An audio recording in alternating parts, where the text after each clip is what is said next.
नमस्कार मित्रांनो, माझे नाव कल्याणी। आज आम्ही तुमच्या समोर कवितेची ओळख हा नाटक तुमच्या समोर आम्ही सादर केला। पण खरे तर आम्ही हे नाटक तुमच्या समोर सादर करू शकलो याचं फक्त एकच कारण आहे, ते आहेत शारदा दराडे या ताईंनी तो नाटक लिहिला। त्यामुळे आज आम्ही हा नाटक तुमच्या समोर सादर करू शकलो। जर त्यांनी हे नाटक लिहिलं नसतं तर आम्ही तुमच्या समोर सादर तरी कसं करणार होतो बरं। म्हणून मी शारदा दराडे ताईंचं फार फार आभार मानते आणि त्यांची कृतज्ञताही व्यक्त करते की त्यांनी हा नाटक लिहिला।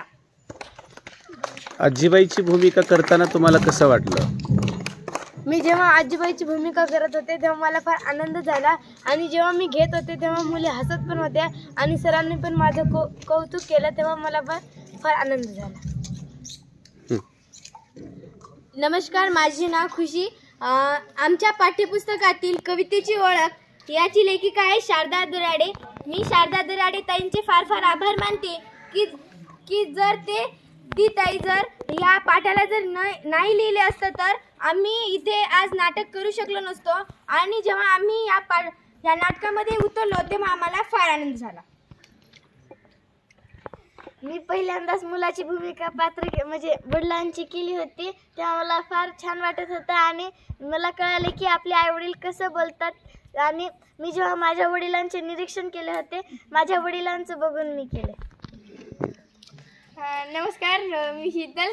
मला या कवितेची ओळख यामधलं मला सुधीर हा पात्र दिलता आणि या सुधीर या पात्रामध्ये मला जसं उतरता आलं तसं मी त्यामध्ये उतरलो आणि जेव्हा नाटक करत होतो तेव्हा आम्ही एकच वाक्य रिपीट करत होतो कारण की त्या वाक्यामध्ये आम्हाला हसू खूप येत होतं। स्वातीने आजीचं पात्र फार छान केलं आणि ते मला आवडलं। त्याचबरोबर इतर मुलांचे पण पात्र मला फार आवडले आणि खाली बसलेल्या प्रेक्षकांचं पण मी आभार मानते की त्यांनी शांतपणे ऐकून घेतलं। मी नाटकामध्ये पहिल्यांदा आजोबा बनलो आणि मी हा आजोबाची ॲक्टिंग मी माझ्या आजोबाला बघून मी हे नाटक केलं आहे आणि मी या आजोबा म्हणजे मला जेवढं उतरता आलं मी तेवढा उतरून नाटक केलो आणि जेवढं मला छान करता आलं तेवढं छान केलं।